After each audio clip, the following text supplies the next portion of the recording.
You thought God was about to use you. You had the vision, the calling, the passion, and then everything fell apart. Your plans collapsed. Your confidence disappeared. Your life broke. And now you're wondering why God would break you instead of using you. Here's the truth no one told you.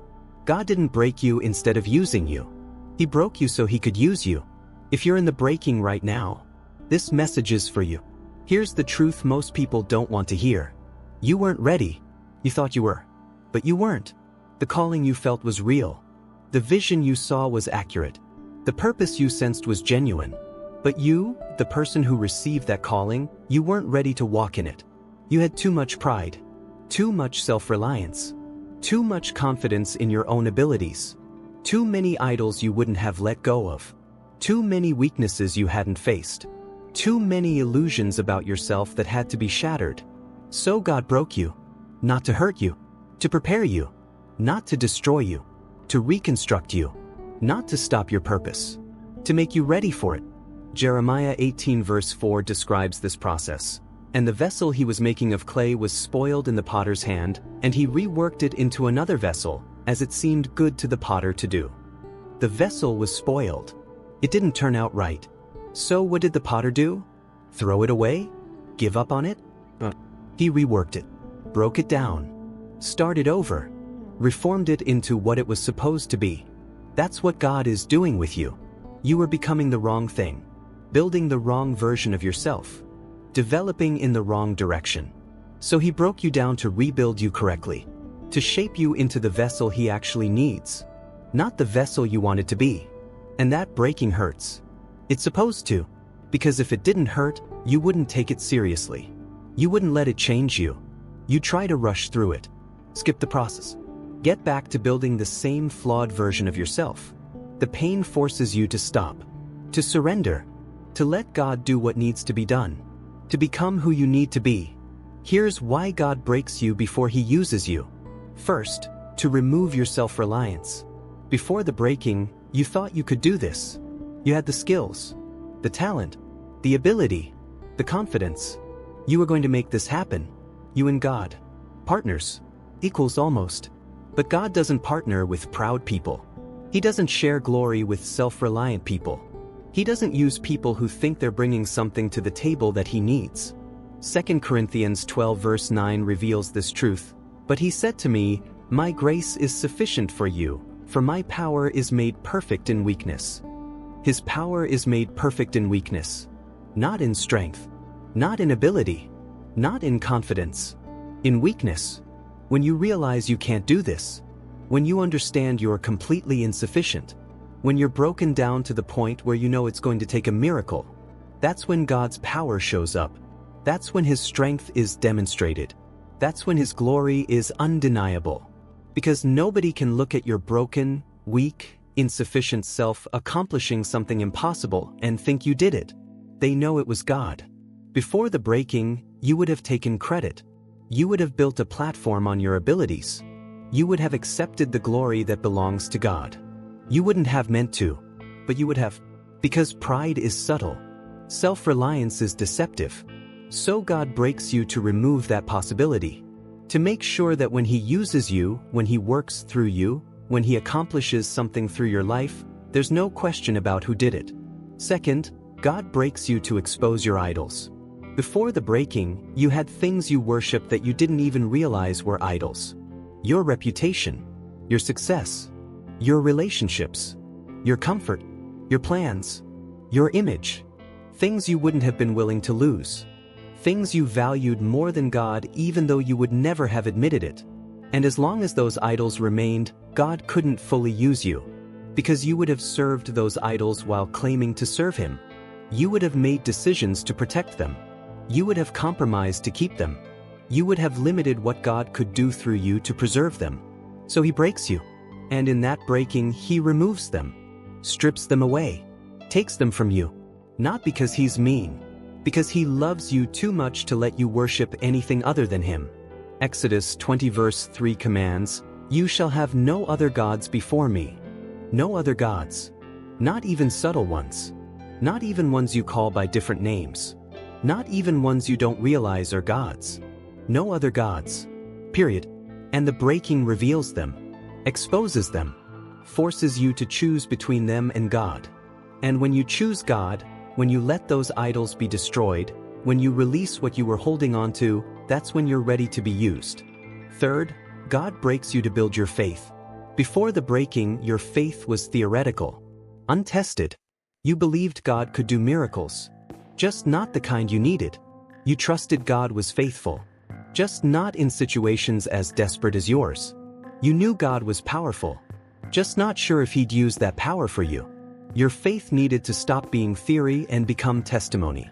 And the only way that happens is through testing, through trials, through situations so impossible that only God can solve them, through breaking so complete that only God can rebuild you. Hebrews 11 verse 1 defines faith. Now faith is the assurance of things hoped for, the conviction of things not seen. Assurance, conviction, not theory, not hope, not maybe. Assurance, the kind of faith that comes from experiencing God in the breaking. When God puts you back together after you've been shattered, when He provides when you have nothing, when He makes a way when there is no way, when He rebuilds what you thought was permanently destroyed, your faith changes. It's no longer theoretical. It's experiential. It's unshakable. And that kind of faith is required for the calling God has on your life. Because what He's going to ask you to do will require faith you can't fake. Faith you can't manufacture. Faith that only comes from being broken and watching God rebuild you. Fourth, God breaks you to develop your character. Before the breaking, you had character flaws you didn't see, weaknesses you didn't acknowledge, immaturity you didn't recognize, pride you didn't admit, selfishness you didn't notice. You couldn't see them because you were too comfortable, too successful, too surrounded by people who affirmed you, too insulated from reality. Your flaws were hidden by favorable circumstances. But God saw them. And He knew those character flaws would destroy you if He used you without fixing them, would corrupt your calling, would poison your platform, would waste your potential. So He broke you. And in that breaking, your character flaws got exposed. Pride became obvious when you had nothing to be proud of. Selfishness became clear when you had nothing left to protect. Immaturity became apparent when you faced adult-level problems with childish responses. And once exposed, God could address them, work on them, refine them out of you. Through the breaking, He's developing the character you need to handle what He's about to give you. Proverbs 17 verse 3 says, "The crucible is for silver, and the furnace is for gold, and the Lord tests hearts." The furnace tests, the breaking tests, and through that testing, impurities are removed. Character is refined. You become who you need to be. Fifth, God breaks you to teach you dependence. Before the breaking, you had backup plans, safety nets, resources, options.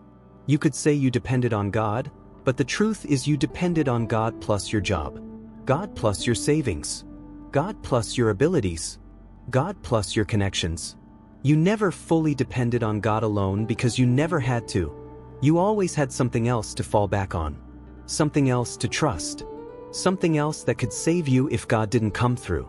So God removed it all. Your job, your savings, your abilities, your connections. Everything you could depend on that wasn't Him. Until it was just you and God. With nothing between you, nothing to hide behind, nothing to fall back on. And in that place of total dependence, you discover something. God is enough. Not God plus something else. Just God. And that discovery changes everything. Because now when God uses you, when He sends you into impossible situations, when He asks you to do things that seem crazy, you're not afraid. You're not calculating backup plans. You're not hedging your bets. You're fully dependent on God. And you know from experience that He's enough.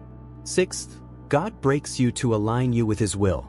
Before the breaking, you had your own plans, your own vision of what your life should look like, your own ideas about how God should use you, and you were trying to get God to bless your plans instead of surrendering to His.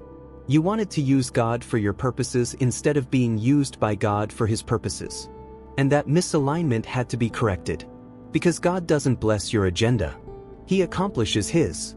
Proverbs 19 verse 21 says, "Many are the plans in the mind of a man, but it is the purpose of the Lord that will stand." Your plans might be good, might be noble, might even be successful, but only God's purpose stands. Only His will matters. Only His plan endures. So God breaks you to break your attachment to your plans, to shatter your vision so He can give you His, to demolish what you were building so He can build what He intended.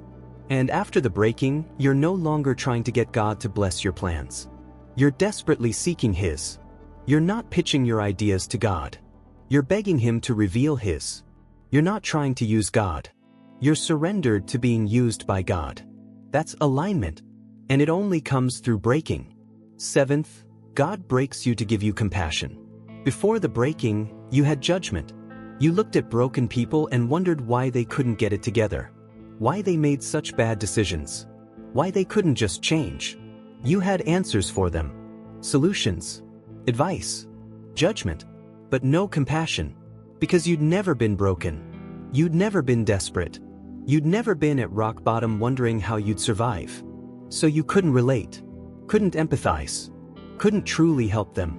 God breaks you so you can minister to broken people, so you know what it feels like, so you understand, so you have compassion instead of judgment, empathy instead of advice. 2 Corinthians 1 verse 4 explains, "Who comforts us in all our affliction, so that we may be able to comfort those who are in any affliction, with the comfort with which we ourselves are comforted by God." God comforts you in your breaking so you can comfort others in theirs.